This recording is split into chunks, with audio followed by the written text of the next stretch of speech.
Bonjour, mardi 4 février. Donc aujourd'hui, je mettrai en avant une amie auteure. Je le ferai régulièrement, le format s'y prête, un format court. Donc Marion Lubréac, qui est enseignante. Euh, c'est aussi un coup de cœur, donc une amie et un coup de cœur. Je le ferai vraiment régulièrement. Voilà. Alors, je donc, vais lire 5-6 de ces textes.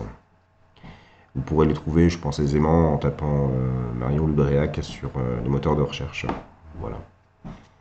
Prostré, privé d'air, enserré dans son corset de glace, fleur de neige aux cheveux de givre a l'air d'avoir 100 ans.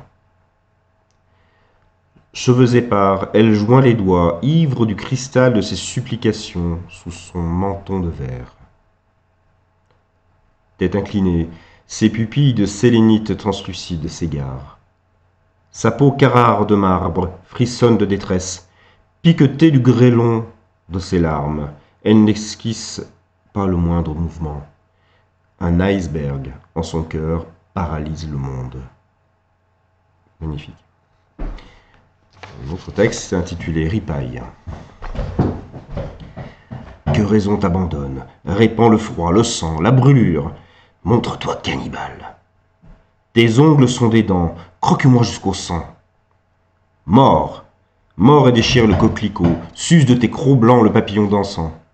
Déchire de tes doigts brûlants ces ailes de velours souple d'insectes vrombissant sous la fournaise. Tes ongles sont des dents, croque-moi jusqu'au sang. Laisse-moi palpitante, bois, à t'enivrer, yeux clos, narines frémissantes, les senteurs sauvages des fruits charnels, du vait chaud, apaisant. Gorge-toi de saveur satin. Tes ongles sont des dents, croque-moi jusqu'au sang.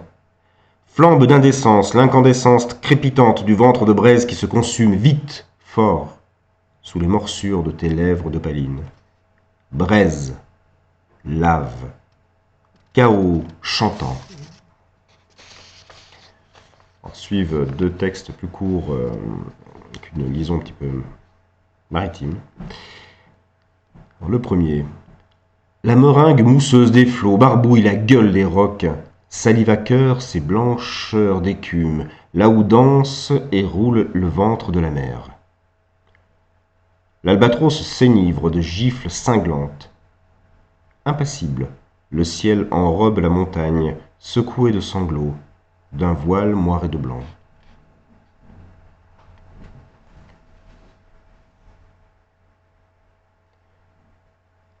Un tout petit pas mouillé, aux frêles tracés d'un vague roulis de sable, tangle le deuil de ton sourire. Perdu au large, un nouvel astre flambe. Le souvenir de ses talons croustille de coquillages. Le varech entrelace ses parfums nocturnes.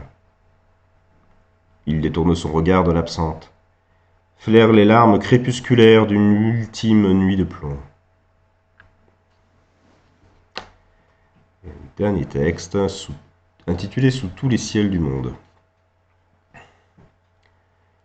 Femme de tous les vents, entre ciel et tumulte, mes regrets douloureux étalent leurs rhizomes sous tous les ciels du monde, s'enracinent au plus fort des nuages gourds, alourdis de ton absence. Silencieux, ils rampent et m'habitent et me hantent, à m'étouffer de toi, à me voler ma voix. Balayé par les vents, secoué, malmené, j'avancerai pourtant sous tous les ciels du monde, en quête d'infini. Seul. Le cœur broyé, mais l'âme fière. T'aimer sans rien te dire, pas même combien je t'aime. Voilà. Et pour Marion, donc j'écris un petit texte avant d'enregistrer l'émission que je te dédie. Perdu le son de ton regard, éclaboussure de tes mains qui couraient sur mon dos. Perdu cette résonance, ton souffle, le rire de ton écho. Évanoui le mur du ciel. Et mon chant qui s'élève se consume aux étoiles. Voilà. Passez une belle journée, toutes et tous, en poésie. Et à demain!